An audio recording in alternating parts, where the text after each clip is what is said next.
নমস্কার বন্ধুরা, আপনাদের সবাইকে সীমা রান্নাঘরে স্বাগত। আজ আমি রান্না করব একদম নতুন ধরনের একটা রেসিপি।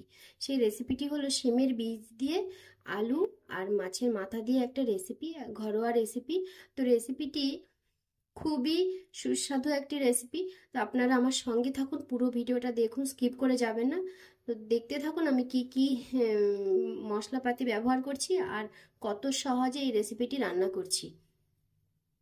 তো দেখুন, তার জন্য আমি কড়াই বসিয়ে দিয়েছি উনুনে, তার মধ্যে তেল দিয়ে দিয়েছি। তেলটা গরম হয়ে গেছে। এখন আমি প্রথমে মাছের মাথাগুলোকে ভেজে নেব। তো মাছের মাথাগুলো আমি ধুয়ে আগে থেকে নুন হলুদ মাখিয়ে রেখেছিলাম।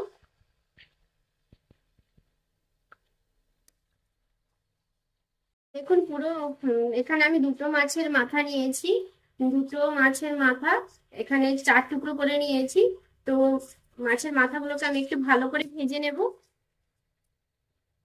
তো দেখুন, মাছের মাথাগুলো কিন্তু ভাজা হয়ে গেছে। এখন আমি মাছের মাথাগুলোকে তুলে নিচ্ছি।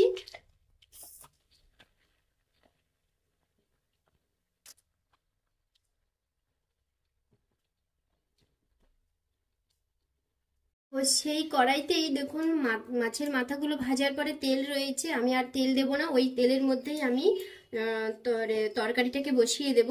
তো তার জন্য আমি ফোড়ন দিয়ে দেব গোটা জিরে, দিয়ে দেবো একটা তেজপাতা, দুটো শুকনো লঙ্কা। তো দেখুন ফোড়নটা হয়ে গেছে। এখন আমি এর মধ্যে দিয়ে দেব কুচিয়ে নিয়েছিলাম মাঝারি সাইজের দুটো পেঁয়াজ। পেঁয়াজ দুটোকে পেঁয়াজগুলোকে একটু তেলের মধ্যে নেড়ে চেড়ে আমি হালকা করে ভেজে নেব। পেঁয়াজগুলো আমি হালকা করে ভেজে নিয়েছি, খুব বেশি ভাজিনি। আর এখন দিয়ে দেব আমি এই টমেটো। তো একটা মাঝারি সাইজের টমেটোর হাফ টমেটো আমি দিয়েছি এখানে, দিয়ে একটু নেড়ে চেড়ে পেঁয়াজের সঙ্গে মিশিয়ে নিচ্ছি। এখন দিয়ে দেব আমি কেটে রেখেছিলাম আলুগুলোকে।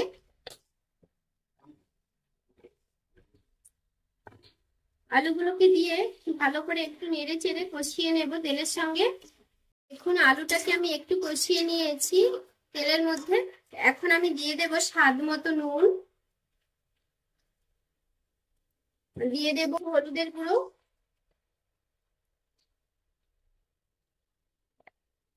নুন হলুদ দিয়ে একটু নেড়ে চেড়ে দিয়ে দেব লঙ্কার গুঁড়ো। এখানে আমি কাশ্মীরি লঙ্কার গুঁড়োটা ব্যবহার করছি, আপনারা ঝাল লঙ্কার গুঁড়ো ব্যবহার করতে পারেন, আর ঝালটা আপনাদের পছন্দ মতো দিতে পারেন। তো লঙ্কার গুঁড়ো দিয়ে দিয়েছি। এখন দিয়ে দেবো আমি জিরের গুঁড়ো। জিরের গুঁড়োটা এখানে আমি ছোট চামচে 2 চামচ পরিমাণ ব্যবহার করেছি। তো এই সমস্ত মশলাগুলোকে দিয়ে আলুটাকে ভালো করে কষিয়ে নিচ্ছি আমি। তো আলুটা কষানো হতে হতে আমি আপনাদের একটু দেখিয়ে দিই শিমের বীজগুলো কেমন। তো এইগুলো হলো শিমের বীজ, এগুলো কালো মানে শুকিয়ে গেছে, শুকনো শিমের বীজ। তো এইগুলোকে আমি আগের দিন রাত্রেবেলা ভিজিয়ে রেখেছি, এখন আমি পরের দিন সকালবেলা রান্না করছি। তো এইগুলো ভিজিয়ে দিলে এখন খুব শক্ত, এগুলো কিন্তু খোসা ছাড়ানো যাবে না। আর যদি ভিজিয়ে দেওয়া হয় তাহলে শিমের বীজগুলো যেমন কাঁচা অবস্থাতে থাকে সেরকম অবস্থাতে চলে যায়।